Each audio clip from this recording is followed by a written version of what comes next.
We are rolling, man. We got Touch Grip in the building, man. What's happening with you, man? Yeah, L, what's up, my baby? Chilling, man. You guys brought me these shirts, man. This is beautiful. Rich off my investment. SE. This is for me. Yes, for you, for sure. Everybody, listen, anybody watching this, shirts and apparel is the key to my heart, man. You guys keep Good Wealthy took 3 weeks to get me a t-shirt, man. I was like, I love y'all, but y'all got to give me my shirts faster. Thank you for this, man. I really appreciate that. You said Good Wealthy or The Wealthy the brand? Wealthy store, I love that shit, man. I see that shit everywhere. How many times y'all come in, though? Ball Jesus came in like 3 times, didn't bring me a shirt, so fucking the 4th time, I was like, all right, finally. I felt like, y'all, that's good, man. I love everybody in the D brands for sure. I've been rocking for sure. I done rock Joe for sure them shit for so long. I mean, what's the name off of Liver Noise? I know they're a different brand now. Tying them. Yeah. Flagship Boutique. They used to be the Flagship Boutique. Yeah, man. Talk about yourself a little bit, man. Introduce yourself to everybody. Oh, man. I'm Goodfella Grip on Instagram. Touch Grip everywhere across the world. I done been Cali this year, just recently, last couple months, already been to Cali, Miami, and we hit Orlando, SeaWorld. Took my girl to SeaWorld. My homie, his wife, we all went. I promoted the whole time there. I swear I know this is what I'm supposed to be doing, but I get money off of a legit business that I run. And then this is what I love to do, so I spend my money on this and just go at this still so hard. What business do you run? I got a roofing company, Ray's Roofing. Look us up, legit, licensed, insured. It's my company. And I just, just really run it and been doing it. My uncle taught me 20 years ago. I started hustling, said forget roofing. It was paying me by the day. I ain't want to be no worker, so I quit. Went to Jack, first started in the D with my homies. We started hustling in the hood, selling weed, and I left the hood and went to Jackson. We went to Jackson and started selling CDs is what I went there to sell. I promise you, the first day I took a box of CDs, they was just wrote on. They wasn't even packaged up. We got off the Greyhound bus. I ain't gonna lie, it was me and Luxury Mar. He took me to Jackson. He the one who put me up on the Jackson spot, right between Lansing and right between Ann Arbor. 517, I gotta shout them out, cause I spent like 4 years there, and just every day I was selling CDs. The first person I met at Greenwood store, when we got off the bus, they bought $10 CD. This it's 2010 for sure. They gave me $10 for a CD, kid. Yeah. And nothing was rolled on it or nothing. I'm like, oh, this the jackpot spot. I thought they would never give you 10 in Detroit for no CD. It's $1, $2. I started in the CD era, so I got a whole different grind in this new, how everybody just get to go on the internet and just hide and be in a closet and can be a new rapper for real. Back then you have to get to the open mics. You have to go and pass out straight out the trunk. I know I sold over, and this is no exaggeration, this on everything. I love everybody that know me. Any person gonna see this gonna be like, he ain't lying. I sold over 100,000 CDs hand to hand, like me personally, not my crew. They helped me on the way with more numbers. I know for sure in these years, I done put this work out and sold over 100,000 CDs. And I ain't had too many cars at first. I ain't gonna lie, I was not even out the trunk like how big rappers say they out the trunk. I'm off the foot, off the same way I got a book bag right now. Now it's the new grind, so it ain't CDs no more. But just like you see me with 100 million of these on me at all times, it ain't no couple of them. I got a lot of my promotion. This would all be CDs back in the day. So now I have to get these out because I'm trying to get my YouTube buzz up, and you have to be famous on the internet to even people to look at your videos and stuff. Now, back then, you ain't have to be nobody, just a regular guy. Walk up to another regular guy and ask him, do he like music? And they support you. I'm talking about, I got so many stories on people who gave me cash money from the $1 to 50s before. Guys in Jackson and bought my whole pack of them. Like, give me, how many you got? $70 at once, just all CDs. And sometimes I done did at least 12 mixtapes. I got me and my crew from first one. It's called Overbread. We did that in 06. Damn. 06. 2006, we dropped Overbread. After we dropped Overbread, I did a Touch Grip. My name speak for itself. It was like and I just had the buzz right then. This was 07. I started doing the dance. Like, you can do the Touch Grip. If I do it, y'all be like, it's a real dance. Everybody in the club, you can be off beat, on beat. It's gonna hit. Do the Touch Grip. But anyway, I just ran with it, and all my homies supported me. My homie Bleo, that's who I started this Vice Mob with. Vice Mob, him and Street Face. We the first members. We started on Dexter and Potowski on Burlingame, an apartment. And I didn't know them from nothing yet. We met and we just clicked off. This one, they put me up on Mobb Deep, and they know each other first. And I came along and it was all three of us like a group then. And I'm just the one who I'm the mouthpiece of the group. I'm the mascot. I'm the team player. I came along like Draymond, I think. Like I just want to win. I want the whole team, wherever I'm on, to win. I'm gonna promote everybody. So we all dropped CDs. Everybody was backing me. After that, everybody started. It still was life. My homie Streetface went to Virginia Beach. Blil was working. He went. Man, we just been everywhere. I followed Streetface to Virginia Beach. Got videos on the YouTube. Touch Grip in VA. Go look me up. And it took off from there. Streetface used to work at Steel. That's where they make the chainsaws and stuff. He got a good job to leave Michigan, and they paid him to go to Virginia Beach, not just nowhere in the. He was right on the beach, so I went down there for a couple months to I'm coming. Everywhere I go, I'm a hustler. I'm on my way. I got there, I swear, Crook on the phone, he'll tell you. Crook. I got there, what happened when I touched down in VA the first time I left and went? Nah, not no CDs for sure. I do that everywhere, and this was the key of Virginia. It was an army-based town, so everybody is from everywhere and everybody going everywhere. Yeah, right, and VA is for lovers. I learned their whole lingo in 2 months. I know I met everybody but Pharrell damn near. I met everybody but Pharrell and Missy. I met Chris Brown walking up the beach. This when he beat Rihanna up in them years. Damn. I swear to God, I ain't gonna make up a story. I'm gonna tell you, it's gonna all be natural because I can't plan this shit. Chris Brown walked straight past to me. I see him coming with a whole group of his little young guys. This is about 2010, 11. This is about 9. This is the first time I went to VA. This is 9 for sure. He walking up. I'm like, that's Chris Breezy. Me, I'm a regular guy. I don't never do too much trying to dick suck nobody or nothing, pause, but I just be natural. Like, I got my material on me. That's what I'm down there for. I gave him my CD. He embraced me, slapped hands, bam, kept it moving. Gave him it was a group we call We It. That's this stand for We Independent Thugs. Damn. So if you independently grinding, you it. Even if you don't want to be with us, you with us whether you know it or not. We on some Thug Life Tupac type shit. Outlaws. It's like, I got a song with Idi Amin. Look that up. Real song, me, Key, my Vice Mob crew, Floss, Blil, we all together on that one. It's just, man, I've been working all these years. This shit really ain't paid off, but I love the grind, so I feel like it pay off. So it's crazy, but it's like, I done got a lot of more money than a lot of rappers off this shit, off my CD sales. Never got paid from a show yet, none of that. I can rock any show. I done opened up for DMX, rest in peace DMX for show. Jackson, Michigan. The day this guy on the phone went to jail, what was we doing, Crook, before you went to jail? I can't make this up. You see, we got 1 minute. He ain't my homie calling from around the corner, y'all. We was doing a show with DMX. He on the run for murder. This how much we love this shit, Kid L. We on the run. He on the run. I'm not. But it's my brother-in-law. It's my brother. My sister got babies with him. This my brother. We rode together forever. He the thug of the camp. He really the stand for the it. Because this motherfucker was on the run and we still was doing shows. The U.S. Marshals was looking for him. And Jackson, they ain't know he was in Jackson with me. They was in Detroit kicking his mama dough in. Rest in peace, his mama's soul. Damn. They was in, look, they kicked in everybody dough here. We was in Jackson doing shows. That night we went to fucking Flint. We opened up for Hurricane Chris that night. Hurricane Chris, messing with my homie Get Rich Rock. He took show. We didn't have no license, and then we hopped in a rental car from Jackson and drove to Flint. Anytime on the way home, I swear to God, the police was behind us coming up on the lodge. I thought it was over. Like, they about to flick us, nigga. They want you, but I don't know if this nigga about to. It's some serious shit here, like a real, and we did it just to rap. We ain't gonna make $1 there. This nigga ain't have to go or nothing. We just wanted to rap that bad. And we opened up for Hurricane Chris. Never forget, we met him. He doing, since that day, I have never seen that guy again to this day. Damn. 2010, September the 12th, 2010. DMX was here. I met him in Jackson the night before. He got locked up that night because the next day is the day we was supposed to open up again for DMX. This was the Doughboys was in their main prime time. They ain't even know how to perform yet. They was all close on stage, young, just breaking out. They opened up for him at the Masonic or something inside of, not it's in Mount Clemens.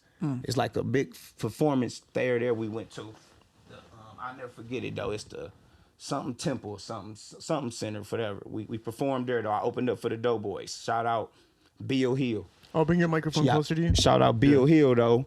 He threw me on the show, Mo Kelly for show, because it was his show. He came to Jackson, and me being me, I was grinding. He putting posters up like we throwing a show up here, and DMX coming. I never knew I was gonna meet DMX. Never knew I was gonna meet DMX. I just grinded and helped him promote that show in Jackson. And on that day, DMX, I swear on my life, everybody who knows him, like, I brought DMX on. He walked through the building, and I was rapping. And I'm like, count the money, man. Count that motherfucking. I turned into DMX, like, off belly. I was like, I thought I was him. I love X. Everybody loved him. He the most, he was the best person for sure. Met X. Met Gucci. This the Rocket nightclub. It's in Jackson. All these, it's a hole in the wall, but Pat, the white guy, he had it slapping. Whoever he had coming there and the promoters bringing them guys here, it was jumping for sure. Jackson and Lansing, everybody was surrounding cities was coming to the Rocket. I met Gucci Man there. My homie Big Tone, he was security for him that night. He got me in. I didn't even pay. I was the only guy that snuck through the back door. Me, nephew, and these two white chicks snuck in the back door, waited till they let us in. And then we got in, bam. Met Gucci. I swear on my life, Gucci gave me a big ass bottle. I sold Gucci the weed because to Big Tone, like, Grip, come here. Gucci wants some. I'm like, I ain't no Gucci. I don't want to meet that. And he like, nigga, come here. That nigga wanted some weed. On my life, I had some weak ass Jackson weed that one of my homies, I bought a quarter and he gave me a quarter. And I sold it to Gucci them. They tried to give me 50, 60. I said, nigga, I want $100. Gucci like, get that nigga $100. Like, nigga, stop playing. The manager was on some, trying to shave the money or something. Gucci like, man, spend $100. I want some weed. Can't make this up. It was Shauna was there too from DTP. Thick as hell. Never ever seen Shauna, like, never seen her in person. She, she like Cash Doll, like. Yeah, he talking about, he couldn't wait to say yeah after that one, but that's how Shauna looked. And I met her. This all the same night, Gucci and Shauna. That night, all I did was promote it, gave everybody my flyers, my CDs, and I just been on the grind. Like, I met Twista downtown, same park at the big old summer jam shit. Got him holding my CD up, rapping for me. I met every local superstar here that we can name, from the Miss Tasha, Miss Tate, I say her name, I always mess up, Crystal the Doll when they started, to Sada. Got a picture with him opening up at the damn right there on Greenfield and Grand River in that building when he was rapping one day. Peasy and them out in Jackson when they came down there, him and Vez. Like, I met them all and I was on my grind. I was not on no fan shit, but it's good that we got fans, that they got fans, because that's how you gonna get money in this rap shit. But I met them on some humble. I'm another artist like y'all. I want the same shine. I'm trying to get there. I was grinding. I rapped at the shows too. And shit, I've been on my grind. It's just I ain't got noticed yet. That's the whole key. It's like you can't stop grinding, so I won't stop. Yeah, man. I just pay my ways through the game. That's all I look at it. Like, I've been everywhere. Cali this year, Miami. We was on the yacht tripping. That was on. We went for Valentine's Day. We took our ladies there, and I promoted the whole time. Everything I do, it'd be like, I don't care if we going on a family vacation, I'm gonna be sliding off and I'm going to pass everybody out my flyers. Airport, I'm stamping them on the back of the airplane. You be like, this guy's crazy. I got stickers on it for sure on Spirit on the back of the damn flip down thing, because that's just me. I put it on the damn spin around things you get your luggage off of. Yeah. You have a rich history of being in the entertainment industry. What are you doing now to financially support yourself? The roofing. I make super money off, like a super career. Like, I just Googled it today, how much it was on the way here. I'm like, how much is this roofing industry is? Mr. Roof, their company is $1 billion company. Every company you look up that's big names, they $1 billion companies. Ain't no $1 million. They all 100. So I make at least $250,000 a year off of roofing for sure. Not all mine. I got to pay my guys who work with me, and I ain't greedy. I got like the Yo Gotti mentality with this shit. Like, I really want to see everybody eat, because I know I'm going to keep eating. I'm good with my hands. I put my work in. I don't just sit back and try to call shots. I'm good at roofing, so I get up there too. And the contract is mine, so I'm the boss of the job. I talk to the big, I got some real big people that like call me for every day to do shit. Like, I can have them wire me this for that, do that. If I need it, I'm in a good position in the career. And I say, rap ain't for everybody, but if you love it, keep doing it. But if you get something else that's worth money, don't be stupid and be like, oh, I'm a rap. I'm gonna be a thug out in the streets. I ain't gonna try to. We independent thugs. That means we independently still thugging. I smoke weed every day at work and in my car, and I don't listen to my own boss. I still get the job done right. Never get callbacks. Everything be professional. We don't be out in front of their house chilling and all that. But I get in my car and hit the weed. I ain't saying I'm all uppity and all that. I'm gonna keep it real. Like outside, that's a job that you do. Most construction people, they drink. I don't drink on the job. What was the most notable time in your whole career, when you were mainly focused on music throughout that whole time? What was like the biggest milestone for you? The biggest thing that's ever happened to you? Man, it gotta be. That just, I mean, I gotta say every little thing is no big thing that I can be happy about, because it be the little stuff that make me who I am. Like the first time I ever did a big show, this was June 16th. Rest in peace, my homie came in. He gone. He was there with us. Everybody was there. June 16th, 2006. D Night, he a promoter in Detroit. Good guy. He was really going hard. He promoted it like it was Kobo. So back then I'm thinking I'm about to rock Kobo Hall. Like in your mind, if somebody say you about to perform at Kobo, you thinking you about to have 100,000 people you about to be in front of. When we got there, it was a conference room in Kobo, and it was set up, though it was still a stage and everything. But I'm like, man, it's like a fucking, when we was in middle school, talent show, performance show. So it brought me to reality right then. Like, rap ain't gonna always be what you think. Don't be thinking big about shit and thinking you about to be at the, unless they contract sign and is, you know you going, don't expect shit in this shit. So ever since then, it just been a super flow for me, because I met Nipsey Hussle twice. Met him in 08. No, and when I was in Virginia Beach, he was on the Game tour. This was Game first tour. He took J-Rock on it, and he took Nipsey and whoever else was from Cali with him. I met Nipsey there. He was the only guy in the club promoting. Flyers everywhere. Nobody cared about him. They didn't even damn near let him in the after-hour club till they found out who he was. 10 years later, I met him here when he did his marathon run he came here to the damn villa on Greenfield. He signed. I got the CD still on my wall. Like, I really love Nip, no homo. That was great influence on this rap shit. Like, anybody that was a great influence on this rap shit, you gotta love, or you just a hater. Like, what can you say about a guy? Even if you ain't never met him, and if you have met him, you gotta be like, them type of people, you be like, I fuck with him forever. Biggie, Pac, like the best guy in Detroit, everybody's gonna stamp and you can't take that away from him. It's gonna be Blade forever. Like, no matter how anybody look at it, we can go across the world and they're gonna say boss up, or Detroit with them yays and all, that's Blade all day. So you gotta give them props to whoever they do to. So I want to keep this conversation going. Let me just message this person and tell them I'm gonna put a little delay on them. Is that okay? For sure. Because I want to talk to you a little bit more. Turn your mic like this. Just twist it. Yeah, there you go. Yeah, man, it's just so much going, so many stories. You already know, man. You already know the podcast and how it goes, and people are like, oh, we're gonna post this, and then people they're gonna say shit like, they can be like, well, cap. That nigga ain't met him. Nigga, I know the days. Damn, I got good memory on life, so I can remember the days and the time I met all these motherfuckers. No, I can sense it, bro. Like everything you're saying is crazy. I met E40.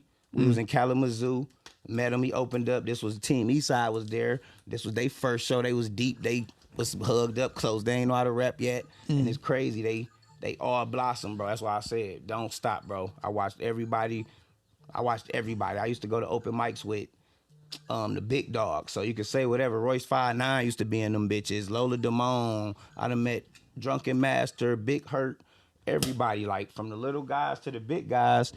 I meet them and I look at them the same way. Like, we all human beings and people. So as long as they all respectable and you respectable, shit should go right. So I never had a bad vibe with no artists or rappers ever in life. So when people say they got ops and all that, them be to me like people that really just hide in the house a lot. You don't got ops if you be outside and make money, or if you deal with people. You can't just walk up the block and have an ops. So you got to know how to make money and don't try to get ops. If they come, you better deal with it when it come, and then it shouldn't be no more ops. You letting ops live, like, what, y'all playing with each other or something? I don't get it, how people got ops.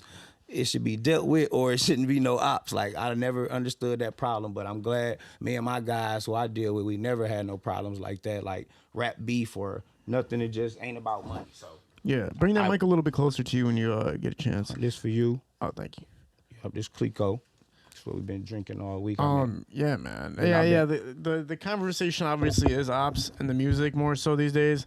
Obviously, go ahead, Nick, grab that real quick and we'll get rolling after that. Yeah, it is the ops on the conversation. But I know why. It's because, at the end of the day,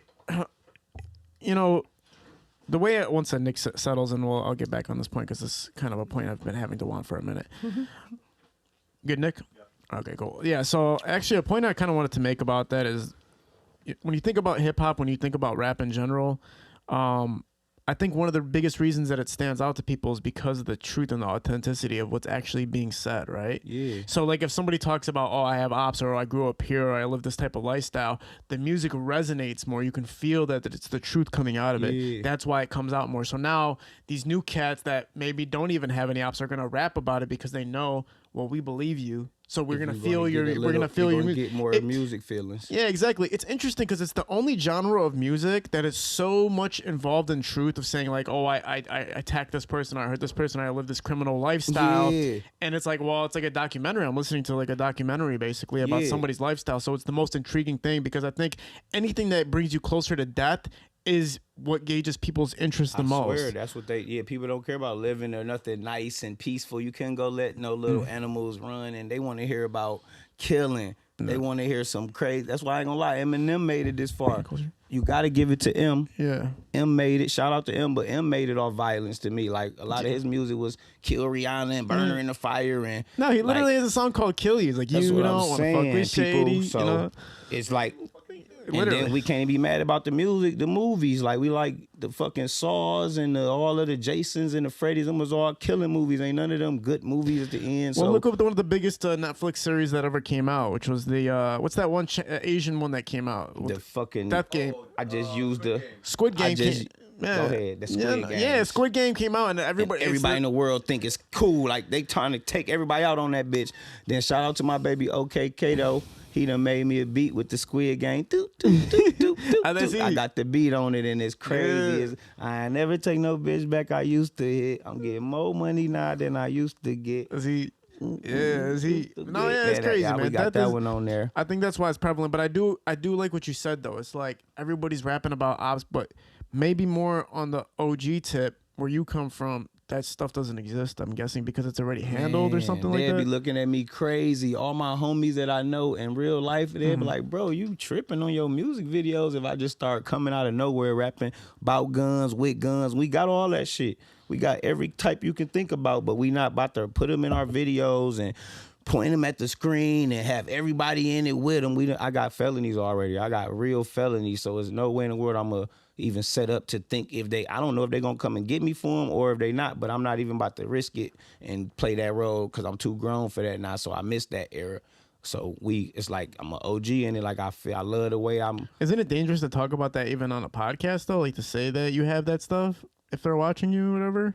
I think you just can't be caught with them because like they show you in the videos like you can't be playing with fake guns or real guns if you on federal parole or nothing. So fake guns too? Fake guns too. Oh, I didn't know that. They just let Bankroll Freddie out today. They said he can't have no fake guns or real guns. So when did they create that rule? That's because they like it's for the rappers and everything. I get it. Like I just want the check from the rap shit. It ain't really that because I really love fans and meeting people. I'm a people person, but I have to get a check from it because I've been doing this shit for so many years and I would feel like I played myself if I don't get none of the money back. I done took trips everywhere. We done went to New York for 2 weeks. Me and my guy, we went to New York, and I thought we was about to be rich off of going there and thinking we about to make it. And people was buying my CDs. We almost didn't make it back though. Long story there, man. It's just I got so many luck, and the God always pulled me through it. That's why I love rap. The crazy thing to me is if you were selling these CDs, like you sell 100,000 of them, like you didn't touch 1 million. I touched 1 million. I ain't gonna lie. You can add it up. I mean, cause I say from $1 to 100. I never have it's like donations. I never had a price on it. Never had to pay taxes on it. Never set a price. So it's untaxable. It was all out the pocket, out the trunk. It's for sure $1 million was made. Everybody know me gonna be like it was $1 million made over my. It's not in 1 year. It's not in no month or two like some meat shit. So who say they can't make $1 million in 10 years? That's $100,000 a year off of your music. Add it up. That's easy money. Like I make $400-500 a day now off roofing, and it's the best money I ever made. And some days it's more, but at my least days it's $400 for sure. Cause I gotta pay guys some days, so I know I'm bringing home $400 to $500 on the least day. What's the actual title for your job, like with what you do? What's the roofing? whenever they call, they gonna say they looking for a roofer. Yeah. It ain't nothing else but roofing. Like I tried to, it ain't contracting or nothing. We the roofers for sure. Like you gotta get your roof done, and everybody has to have a roof over their head. So everybody don't gotta have rappers, and you might like rap and music gonna sell. Can't lie, it's gonna always be around, but roof gonna be around longer than anything. Does anybody ever compare you to Cat Williams at all? Just like, hell no, they compare me to other motherfuckers. Like, no, I was just saying, like the energy level is crazy. Yeah, but I swear, man, no, they probably compare me to Chris Tucker. No fucking way, bro. Cat sure. Williams for sure. And You guys have the Snoop same exact energy. I ain't never think. Yeah, I do. I watched Cat Williams stand up the other day. The Worldwide 3 shit. legend, He is super legend. That's my baby. I never met Cat. Cat Williams, out of all the comedy, comedy, I've seen every stand-up comedy that's in their prime, like literally everyone you except for went the to old them, ones. or you sit back there and watch them. You sit there and make sure you watched all. No, live. Like I seen all the OG, like all the greatest comedians live. Saw Bernie Mac live. I saw Bernie Mac live before he passed away. I never seen. I seen the original Kings of Comedy. I watched the whole tour. I've never been in a comedy show in my life. I ain't gonna lie, bro. I've never been to a comedy show. Well, think about it this way: I've seen Chappelle, I've seen Hart, I've seen everybody, but Cat Williams killed. I was crying so hard, people started looking at me like, all right, what's wrong? It was funny, but damn, bro, like, but I was real. Like they all real, but Cat Williams. Like he a die for that shit. He gonna say some shit nobody else gonna say. He talking about the government, the medicine that they give us, all that he really touch what be really going on right then and there. Like everybody else go around, like Kevin Hart, all of them, they might say some funny, corny shit. They keep it safe. Yeah, Cat Williams, man, that guy the truth. You right. That's why you don't see him that much. If he just didn't get his ass kicked by that kid, I swear he would have still been a legend, man. That was the L. He took the biggest kid L. Yeah. You got to put. His name should be Cat L now for sure, because he fucked up off that one. That was bad, man. And while I'm watching this stand up, I'm like, damn, that's all I'm thinking about is that's fucked up. That fucked up. That make you think about that. He did get his ass beat. Like, damn. And that's why that rap shit serious. Like, they be on people's ass for that shit. Like, you gotta keep it cool with everybody. You don't want to be a motherfucker that can't rap again because you're doing dumb shit out here trying to fuck your name up. Not to bring up, like, I'm not gonna bring up rappers, but there have been some rappers that have known to like have snitched or whatever, and it didn't hit. Some of them got through it though. Some of them like they got through it and then they came back and they still. I can't believe it. It's impossible. Like, no, they didn't. They didn't get back how we. No, they know they not where they was at when they went. If they snitched for sure, everybody in the world not rocking with them because they had real fans like me or somebody who would be like, hell no, not look again. At 6ix9ine. 6ix9ine was like the biggest snitch in the history, but he's still. He got fans like not even from America or that don't even count a snitching code. Like we can't say it's a snitching code in Germany and all that. They not living by how well we living in the hood for sure. It's hoods everywhere in the world, but they hood is not even close to what we own. That's some like brother shit. Like you can't tell on the people you did shit with. Like that's the only rule. That's the number one rule for sure. I did my 18 months when I got caught in Jackson, and all I had to do was 18 months. I didn't know that when I got caught that day that's what I had to do. But when they locked me up and put me in the back of that whole ass squad car in Jackson, the undercover J-Neck, that's what they call it. Them motherfuckers asked me, did I want to put a jersey on right then, not my Rumity shirt, a jersey on, one of they Jackson police jerseys, and snitch on 3 people, and they let me go right then. Swear to God, I go with, and I'm not from Jackson, so I could have easily been like, I'm giving up him, and him. All I thought about was real shit, like, right then, ain't nothing else past me in life but snitch, man. That shit sound dumb. You ain't gonna never be able to rap again. Your daughter, your kids, everybody gonna look at you. You gonna be weak to the world and yourself. Like, who can you really put your foot down on if you telling on another man about shit and you acting like you can deal with shit? You can't. So I took my time. They gave me, slapped me in there. I did it. Went to prison. What's considered like snitching and not snitching? Like, what's a situation where telling a police officer information would everything is snitching for sure. If you run your mouth, open your mouth, it's snitching. We all know it because there's gonna be a paperwork behind that. So you can't say shit about shit. You gotta go and let them do whatever they gonna do, and your lawyer gonna do whatever they gonna do. That shit is real. It ain't no between. If you do anything else in between, you jeopardizing your whole. Because the lawyer gonna tell you the same thing, like what you say. Well, if somebody comes and shoots up your house and you know exactly who did it, and you're not about that life of like retaliation and stuff, is that considered snitching to tell the police like, well, I know not to me, that ain't snitching. That's a civil person. Like if you didn't snitch, if they didn't shoot your house up first and then if you shot their house up and then came back and then snitched on them because you act like you civil, now you still a snitch. I don't care if you don't get no crime and you did some shit. You didn't know you fuck with them people some type of way. You don't know, so you damn near a snitch too. But if they did this shit out of no reason to fuck with you and you living your life peacefully and you don't bother nobody, man, you right. You got the right to tell them crazy motherfuckers. Like, everybody ain't the part of the game. Everybody ain't free fair in this shit, so you can't go crazy on everybody. This ain't that one movie, The Purge or something. We had Bizarro on here and he was talking about this Detroit code where he said, you know, if you're a Detroit rapper and you go to California and somebody brings up a rapper that you have beef with, you can't say anything bad about that rapper. You still have to promote them and say, yeah, I fuck with that dude, even if you do have beef with that rapper back in Detroit. Damn. So he was basically saying, like, there's a lot of codes that he doesn't know if people That's still real, abide by though. them. I believe that, too, though. Like, you shouldn't want to go out of town and talk bad about nobody you got beef with in another city because you might jeopardize getting fucked up. So, But not only that, though, is there any codes that you growing up as an OG saw and now it's different? Like, those rules don't apply just because the newer generation didn't abide by those rules anymore. Is there anything you see like that? oh, hell yeah. The phones, the internet, it make people do rules that it's changed the game. The whole internet make you not live by them rules that we went by no more. The showing your guns, they flashing them on the internet easily. We never had that in our era. They having to holler at the fucking girls through the internet and hoping that they respond back when we used to meet them right in person at any gas station, any store. The same chicks that got the same amount of money they had then, just living a whole nother life. Because it's like, if you don't got Instagram followers and they popping on there, they not about to holler at you or none of that. And you can have more money than everybody on that bitch, but they don't know and everybody else can't see that you the man on internet.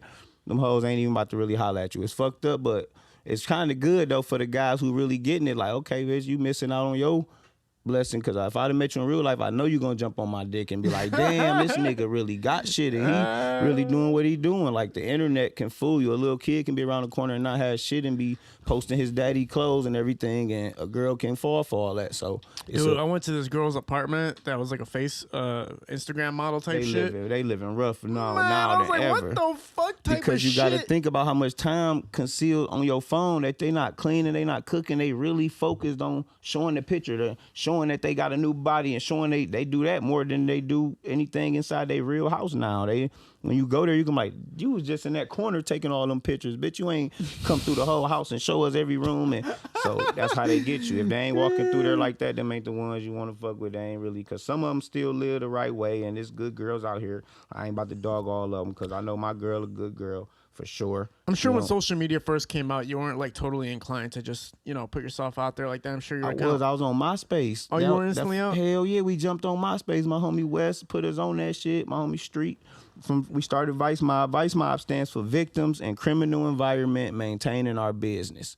I turned it to villains. We villains in criminal environment maintaining our business. Yeah. And it's just like, you got to be able to maintain your business in this environment we in. Like, that's why I just came up with this rhyme. Like, it's rich off my investments. Like, I've been investing my money. I don't need no label for sure. I never thought about it my whole rap career. That's why I keep going. If I probably had a deal by now, I'd have been quit. Like, man, they done fucked me. I got taxes, IRS, they owe me. I ain't getting money. I would have been labels, managers, all that. I'm glad none of that is on my back. Like, I'm free of all that. I'm not even never going to think about, I need a manager, but I'm never thinking about a label giving me their money when I know I make enough to pay for everything I need. Well, the thing is about a label is just like an investment company, right? Because what a label essentially does, just like Shark Tank, for instance, right? Okay.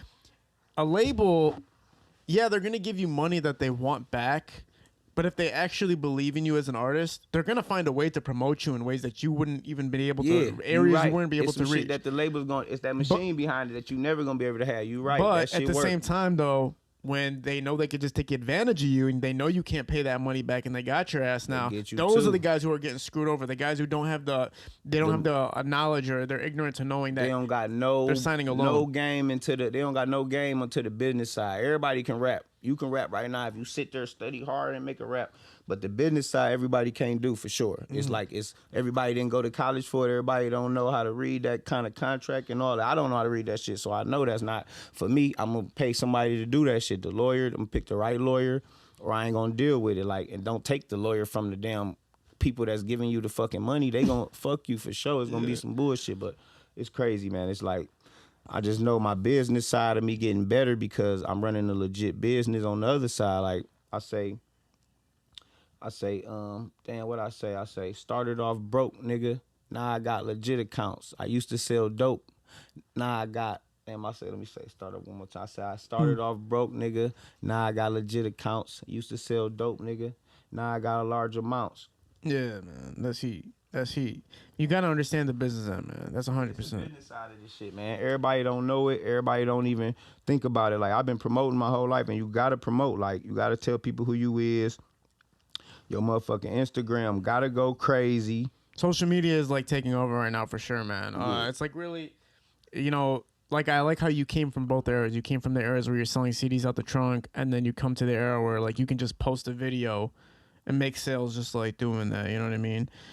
Do you see it taking away from the hustle, or do you see it taking away from, I guess, like, I don't know how to put it, but like, do you see it's easy? It's just easier now. How do you feel about it? The making it as an artist nowadays with It's social easier. media. You gotta just really be in tune with the whole part of being on social media and knowing when to post and what to post and how to look and what not to look like, I'll and bring that mic closer. all that shit count. Like, Yeah. you really gotta be with all that. Like, Yeah. it's just one of the, I was trying to get it out. I really couldn't remember. I'm gonna give y'all a 2-minute little second Oh, yeah, little, go ahead. it's a mic check. This a shot by my man Block Films. This what I was trying to say. I say I started off broke, nigga. Now I got a large amount. Used to sell dope. Now I got legit accounts. Need that cash, fuck it. It might bounce. So wire that shit. She ain't rocking with you no more. Fire that bitch. I was selling rock when Ye was on the rock and dropped through the wire and shit. Woods of buffs. I don't do the wires and shit. That's heat. That's heat, man. My Kinda reminds shit cold, man. Yeah. Where'd you shoot this one? Downtown. Okay, cool. Look all this wireless shit. Been masking up before this virus and shit. Been selling that white girl, that Miley Cyrus and shit. That Boy 2. I had that shit when Cam dropped Oh Boy 2. You can ask PT or Lee Boy 2. Did I tear the beach up? Nigga with them beans. I used to hop on West Bike and go and serve the fiends. My nigga, I should write a book on get rich schemes. Cause I be having get rich dreams. The bitch seem right, but shit ain't always what it seems. Get the money, that's the routine that I continue to follow. Don't stop sucking, bitch, continue to swallow. Tell the waitress, continue to bring us some bottles, bitch. That's heat. That's Yeah, fucking heat. man, I got so many on here. We've been working so long. Like, you just look up Touch Grip. Yeah. All my old shit come up from years ago, 6 years ago when I got out. Me and my homie called back up, shot this one. I'm in Snake 2, one little scene. I'm in the Middleman, a little scene. Man, I just be trying to get into everything that's entertainment. While I'm an entertainer for sure. I know if they see me, they gonna be like, this we did this shit 9 years ago. Ooh. 9 years ago. Hi, you guys here for the... Oh, yeah, what's up? Sorry, you can take a seat in the back real quick if that's cool. What's it? Come on through, baby. Oh, yeah, you Walk can go through. through. Yeah, you're good, you're good, we you're good. all this Yeah. shit real. You come straight through. Yeah, you can Come through too, bro. What's up with you? I'm Touch Grip, my baby. Come on, my baby. What's up with you? Man, it was great having you on, man. I appreciate you coming through and telling everybody about your story, man. Tell everybody how they can find you on social media. Man, they gotta look me up on Instagram, Goodfella Grip. That's where I'm at. That's where you're supposed to be at. On Touch Grip on YouTube is what I really want y'all to look me up on. Touch Grip. That's where all my new music at. Shot two new videos with Plug Love. She just dropped some. Tyrannic. We shooting a movie coming soon. We just working, man. Me and Red, I've been dropping videos back to back. Looked like it was the last one we just put out. Just look up Touch Grip and everything gonna come up. I ain't gonna lie. Just been working hard. Blue Money Art. It's my little cuz. He do all my artwork. We get it in every day. And I'm just trying to, just keep it moving, keep it coming in how I supposed to. So y'all just stay in tune and keep messing with Kid L. He's making this shit happen for the city, for the state, really. You come around the whole state and see him around here. He putting his footwork in. He deserve everything on the platform. I appreciate that, man. That means a lot to me, seriously. And Nick behind the camera. And other than that, y'all just keep rocking, man. Get this money. Stay in tune, man. We independent thugs. Thank you so much for being on. We got high-low visuals, shooting these productions for us. We're filming at Parallel Sound Studio. That's where we host all these podcasts. Thank you again for being on, man. Baby, We'll catch you it's guys all soon. love, my We're baby. out. Appreciate y'all. We it.